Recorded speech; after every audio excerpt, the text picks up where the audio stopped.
not getting enough or quality sleep is literally a nightmare. You're like a walking zombie. I'm sure you know this and just how important your sleep is. And it's even more important if you're trying to make some changes and maybe you're trying to lose weight and transform your body, because it kind of compounds, right? When you don't have the right sleep and you feel like crap, you're gonna make bad decisions. I know I've been there too. So that's why it's super important to get your sleep right. It's also going to help stabilize your hormones and your metabolism when you're in that constant cycle, getting enough sleep and kind of in that correct circadian rhythm. And on top of that, it's a lot harder to exercise consistently, right? Because when we're tired, we don't want to actually work hard.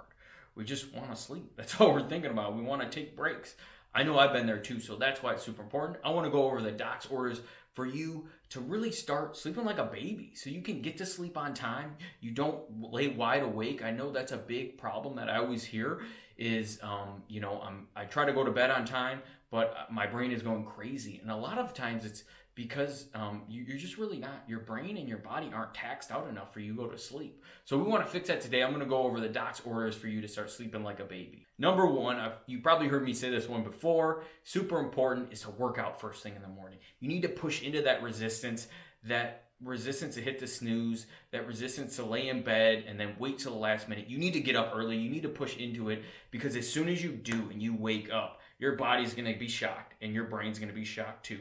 But it's going to naturally allow you to fall asleep later in the day because you're getting up earlier. You're boosting your cortisol levels early in the day, which is a stress hormone, which allows it to fall naturally throughout the day as well. So that way, when the sun goes down, here in Michigan, it's like super early now, but what happens is your body chemistry is going to match what's going on outside. It's going to allow you to fall asleep. So that's number one. Number two, now this is a tough one because I'm definitely on the edge of a caffeine addict, but it's something that I still recommend, and I do, like, I'll go in cycles when I realize like my sleep is bad and my caffeine is too high, is to not drink caffeine after 12 o'clock.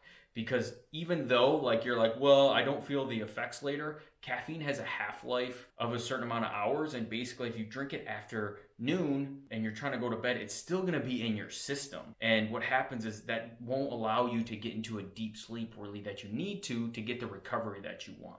And last but not least is to set a hard deadline of using your screens, your iPad, your iPhone, your laptop, your TV, all of that stuff. You will be amazed just how bored that you are when you set a deadline of, like, mine's always 10 p.m., no more. And by like 10:30, I'm like, I'm kind of bored. I like may try to read or something, or like I'll visualize and I'll fall right asleep. So if you set that hard deadline, you'll be amazed at how kind of bored you are and you'll want to fall asleep. And there's also a lot of evidence showing, when our brain chemistry is looking at those screens, it's a lot harder. It's that blue light, it's called. It's a lot harder to actually fall asleep and get into that deep sleep going forward. So those are my 3 tips to start sleeping like a baby. Number 1 is a workout first thing in the morning. Number 2 is to make sure you don't have caffeine after 12. And last but not least is to set a hard deadline when you're done with your screens.